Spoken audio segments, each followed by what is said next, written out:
আমার রব, আমার মালিক, কত ভালোবাসি তোমায়। তুমি আমাকে সৃষ্টি করেছ, সম্মানিত করেছ, বলেছ ওয়ালাকাদ কাররামনা বানি আদম।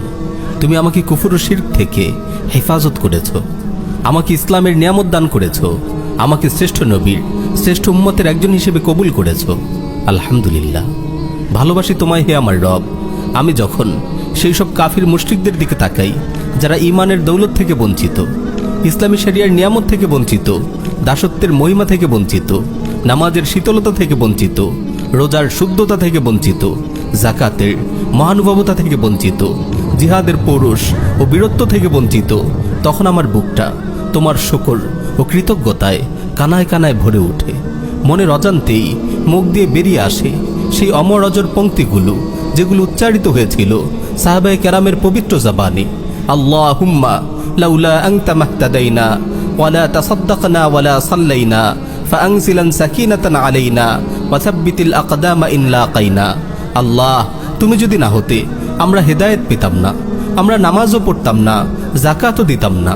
আল্লাহ, তুমি আমাদের অন্তরে প্রশান্তি নাজিল করো, আর আমরা যখন দুশ্মনের মুখোমুখি হই আমাদের দৃঢ়বোধ রেখো। হে আমার রব, তোমার নাজিলকৃত শরিয়া নিঃসন্দেহে তোমার গোলামদের প্রতি তোমার শ্রেষ্ঠ নিয়ামত। যখন পাশ্চাত্য পশু সভ্যতার দিকে তাকাই, তোমার প্রতি শকর ও কৃতজ্ঞতায় বুকটা কানায় কানায় ভরে ওঠে। আমি দেখেছি পশ্চিমাদের নষ্ট সংস্কৃতি, দেখেছি মদের বার, দেখেছি অশ্লীলতা ও ব্যয়াপনার দূষণ, দেখেছি নাইট ক্লাবের বিভৎস দৃশ্য, পারিবারিক বন্ধনহীন, দাম্পত্য সুখহীন লণ্ডভণ্ড এই সমাজে শুনেছি অশান্তি, অনাচার আর আত্মহত্যার নির্মম পদধ্বনি। আমি মানুষকে দেখেছি পাথরের নিষ্প্রাণ মূর্তির সামনে মাথা নোয়াতে, দেখেছি গাছ বাঁশের পূজা করতে।